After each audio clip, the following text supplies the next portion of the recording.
One of the greatest things people miss in the midst of the coronavirus, especially if they're Catholic, is receiving Holy Communion. People ask, the Sunday Mass is so important. Why would God want to keep us from him? Well, first of all, I don't think that's the case. God never wants us to be distant from him. That's the point of his sending his Son into our world, to become one of us, to be with us, rescue us, and bring us to heaven. God in Jesus Christ shows that the Father is not far from the world, but close to it. And the Eucharist demonstrates this too. One thing I think that the coronavirus can do for us, though, as we can't receive Holy Communion, is to really and truly begin to treasure this wonderful sacrament anew. You've heard the expression, familiarity breeds contempt. And while I think that goes a little bit too far, I think we can grow so used to the people and the good things around us that we can often take them for granted. And that also includes Jesus' real presence in the Eucharist. We get so used to the Eucharist, to Holy Communion, that we in fact can take him very much for granted if we're not careful. You know, this is especially something that is real if we're going to communion frequently. And it's a reality for priests as well, as we very often are around holy things all the time.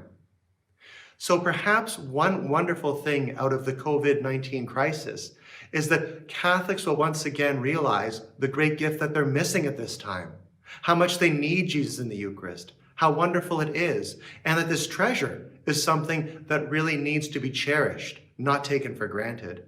The Eucharist really is our most wonderful treasure. As St. John Vianney wisely told his people centuries ago, there is nothing more beautiful than the Eucharist. If there was anything more precious, God would have given it to us. And I can assure you, while you may not be able to receive Holy Communion, every time a priest celebrates Mass while this pandemic takes place, he is lifting each and every one of you up. He lifts you up on the golden patent where the host is and offers you and your families to our Heavenly Father so that along with the bread and the wine, your life too may be changed and transformed. So rest assured of our prayers for each and every one of you. To not take the Eucharist for granted.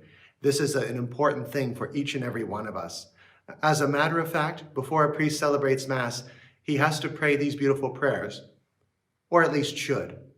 Remember, O priest of God, celebrate this Mass as though it were your first Mass, your last Mass, your only Mass.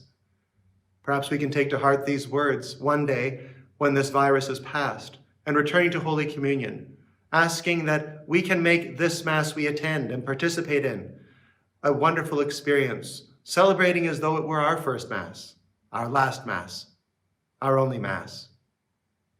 The Eucharist is God's gift to us. Let us treasure it in our hearts through spiritual communion.